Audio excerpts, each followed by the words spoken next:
ভাবতে পারছি না যে তৃণমূল কংগ্রেস এই জায়গায় যেতে পারে। স্কুলগুলোকে এরা কি বানাচ্ছে, মানে একটা নোংরামির সীমা থাকে তো। আপনারা ভাবুন তো যে এটা একটা সীমা থাকে সমস্ত নোংরামি।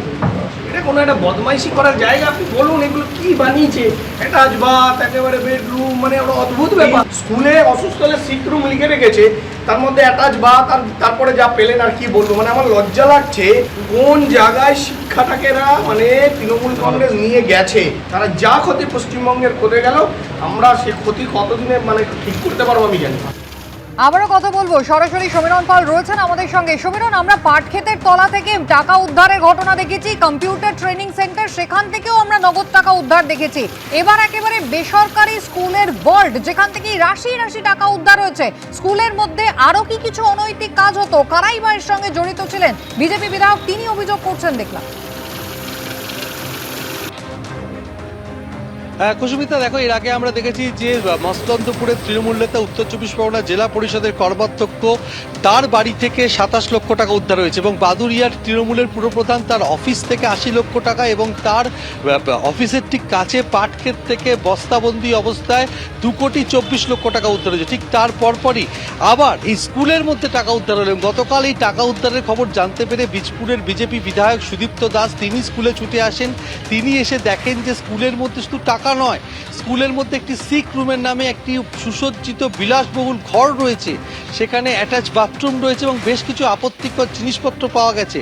একটা শিক্ষা প্রতিষ্ঠানের মধ্যে এত কিছু জিনিস এবং আপত্তিকর জিনিস পাওয়া দিয়ে একেবারে ক্ষুব্ধ হয়ে যান বিজেপি বিধায়ক। তিনি প্রশ্ন তোলেন যে তৃণমূল সরকারের আমলে শিক্ষা কোন জায়গায় পৌঁছেছে।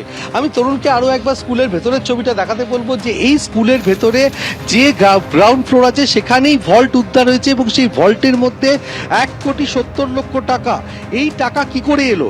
এই স্কুল অর্থাৎ কাস্টাপাড়ার হার্ডনেট ইংলিশ মিডিয়াম স্কুল, এই স্কুলের একেবারে মাথায়, পরিচালনা সমিতির মাথায় রয়েছেন সভাপতি হিসাবে তৃণমূল নেতা তথা কাস্টাপাড়া পুরসভা তৃণমূলের পুরপ্রধান কমল অধিকারী, যিনি আবার বীজপুরের প্রাক্তন বিধায়ক সুবোধ অধিকারীর ভাই। তিনি স্কুলটার পুরো দায়িত্বে ছিলেন। এবং শুধু তাই নয়, প্রাথমিক তদন্তে যেটা জানা যাচ্ছে যে সূত্র মারফত, যে এই যে অ্যাকাউন্টে তার যে মোবাইল ফোন, বেশ কিছু গুরুত্বপূর্ণ চ্যাট উদ্ধার হয়েছে, এবং সেখানে দেখা যাচ্ছে যে সেই চ্যাটে টাকা কোথায় রাখা হবে সেই নির্দেশ। অর্থাৎ এই যে টাকা, অর্থাৎ তৃণমূল নেতাদের টাকাই কি এখানে গচ্ছিত রাখা হয়েছিল ভল্টে, সেই উত্তর জানার চেষ্টা করা হচ্ছে। ইতিমধ্যে অ্যাকাউন্টেন্ট এবং জুনিয়র অ্যাকাউন্টেন্টকে দফায় দফায় জিজ্ঞাসাবাদ করা হচ্ছে। তার পাশাপাশি স্কুলের আরও এক কর্তার খোঁজ চালানো হচ্ছে, যে টাকাগুলো কার নির্দেশ এখানে রাখা হয়েছিল তারই উত্তর প্রাথমিকভাবে বীজপুর থানার পুলিশ জানার চেষ্টা করছে।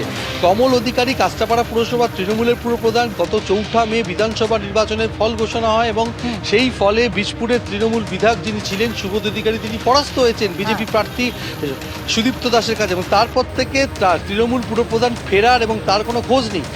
তারই মধ্যে তার যে স্কুল যেখানকার তিনি সভাপতি, সেখান থেকেই 1,70,00,000 টাকা উদ্ধার হয়েছে, এবং গোটা বিষয়টি তদন্ত করছে বীজপুর থানার পুলিশ। কুসুমিতা। সমীরণ, ধন্যবাদ।